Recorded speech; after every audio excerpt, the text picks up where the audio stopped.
It was a quiet morning in my neighborhood, the kind where everything feels perfectly in place and nothing seems out of the ordinary. I stood on my porch with a cup of coffee, looking out over the yard. That small drainage ditch along the edge had always been there. I never gave it much thought until everything started because of it. At the time, I had no idea how important that simple strip of land really was. That ditch wasn't just some random dip in the ground. It had a purpose. Every time it rained, water would flow through it and move away from the property. It kept the yard dry, the ground stable, and everything functioning the way it should. Without it, water would just sit there. Most people wouldn't notice something like that, but I did, and I knew how quickly small changes could turn into big problems. Later that day, I noticed someone walking toward me with confidence. It was Karen, one of those people who always seemed to have a plan. She carried a set of papers in her hand and had that determined look on her face. Before I could even say anything, she started talking. She explained that she wanted to build a guest house, and not just anywhere, right where my drainage ditch was located. At first I thought she might be joking. It didn't make sense. That area wasn't suitable for construction, and I knew exactly why. But as she kept talking, I realized she was completely serious. She pointed to the ground, explaining her plans like everything was already decided. That's when I felt the first sign that this situation might not go well. I tried to explain things calmly. I told her that the ditch wasn't just there for no reason. It helped manage water flow, especially during heavy rain. Removing it could cause flooding, not just for me but for nearby areas too. I kept my tone respectful, hoping she would understand, but she barely reacted to anything I said. Instead, she dismissed my concerns. She said the HOA would take care of everything and that it wouldn't be a problem. The way she said it made it clear she wasn't really considering what I was telling her. Then she turned and walked away, as if the conversation was already over. That moment stuck with me. It felt like something important had just been ignored. A few days passed, and things seemed quiet again. But then one morning, I heard the sound of heavy machinery outside. It was loud enough to break the usual calm of the neighborhood. I stepped out and saw workers and equipment near my yard. Before I could react, they had already started working. They weren't just preparing the area. They were filling in the ditch. Dirt was being poured in, covering it completely. I stood there watching, trying to process what was happening. It was happening too fast. The thing I had tried to explain just days ago was being erased right in front of me. Karen was there too, standing nearby and observing everything. She looked confident, almost satisfied, like everything was going exactly as she planned. I tried to speak again, but it didn't change anything. The work continued, and within a short time the ditch was gone, completely flattened, like it had never existed.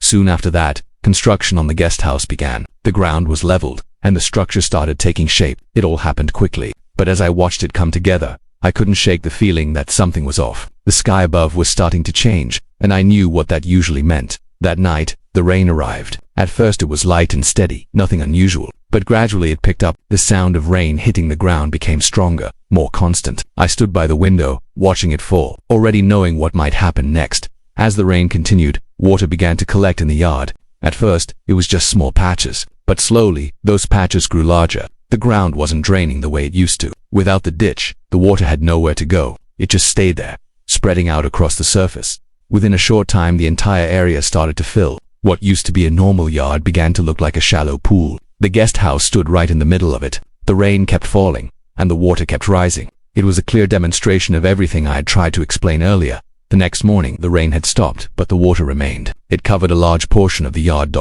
And still, the guest house was surrounded by it, slightly lifted and gently resting on the surface. It wasn't damaged, but it wasn't exactly where it was supposed to be either. Karen came out to see it for herself. This time, her expression was different. She wasn't confident or dismissive anymore. She just stood there, looking at the water, the ground, and the structure. Trying to make sense of it all, I walked over and explained things again, calmly, just like before. I showed her how the land naturally directs water and how the ditch had helped maintain that balance. Without it, the water simply stayed where it landed. There was no path for it to follow. She listened this time, really listened. There were no interruptions, no quick dismissals, just quiet attention. As she looked at the ground where the ditch used to be, it became clear that something important had been removed. We started discussing possible solutions. Nothing complicated, just practical steps to restore what had been lost. I explained how even a small path could make a big difference. Water doesn't need much space, it just needs direction. By the next day, the water level had started to go down slightly, but the ground was still wet. It was obvious that things wouldn't fully return to normal without making changes. I checked the area again and confirmed what needed to be done. Karen stayed nearby while I went over everything. This time, she paid attention to every detail. I even sketched a simple layout to show how the drainage could be restored. It wasn't complex at all, just a basic adjustment to guide the water away. She looked at the sketch carefully and nodded. It finally made sense. The solution wasn't about adding something new, but about bringing back what had worked before. Work started again. but this time it was done carefully. A narrow path was created to allow water to flow through. It wasn't large or disruptive, just enough to do its job. Slowly, the system started to work again.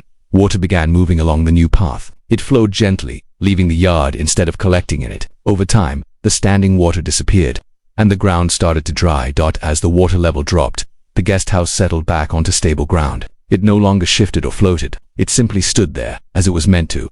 Karen observed everything quietly. Her perspective had clearly changed. There was no frustration, just understanding. We spoke again, calmly, discussing how to move forward in a better way.